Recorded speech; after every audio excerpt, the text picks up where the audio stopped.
మీరు ఎవరైనా సరే హైదరాబాద్‌లో, సికింద్రాబాద్‌లో, గచ్చిబౌలిలో, ఫైనాన్షియల్ సిటీలో, ఏరియాలో పెద్ద ఏరియాల్లో మీరు ఒకసారి ఎళ్ళండి. పెద్ద పెద్ద చోటకెళ్ళినప్పుడు వాళ్ళ ఎండీ రూమ్‌లోకి ఏదో విధంగా ఎళ్ళండి. మీకెళ్ళే అవకాశం ఉంటదిగా. హ్మ్. ఆ పెద్దవాళ్ళ దాంట్లో 70% మంది దగ్గర ఆళ్ళ టేబుల్ మీద నా ఫోటో ఉంటది.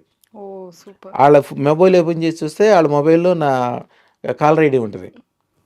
మీరు కోటి చెప్పండి. మీరది ఆ ఫోటో నాకిచ్చేయండి స్వామి నీకు రూ. 1,00,00,000 ఇస్తానని అడగండి. గురువుగారు ఎప్పుడిస్తున్నారైతే? ఎప్పుడు కొనుక్కోవాలి నేను? అర్జెంట్‌గా మంచి పని ఎప్పుడు ఎమ్మటే చేయాలి. చెడ్డ అంతే పని అంటారు. తెల్లారి చేయాలి. అంటే ఇప్పుడు అది ఎంతుంటుంది అదృష్టరత్నం?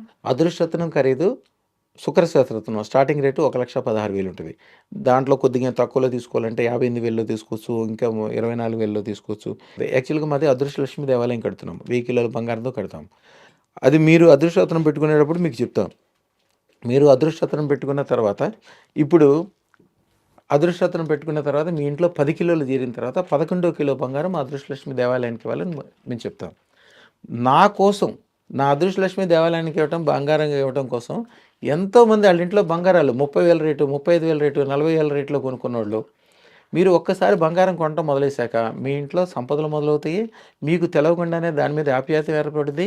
అది అమ్మాల్సిన అవసరం ఎప్పటికి రాదు. ఇంకో కొంటనే ఉంటారు. 10 కిలోలు కొన్నాక నాకు 11 కిలో ఇవ్వటానికి తీసి పక్కన పెడతారు. నేను ఇప్పుడే తీసుకోను అంటే తీసుకోవాలంటే దానికి టైం వ్యవహారం ఉంటది.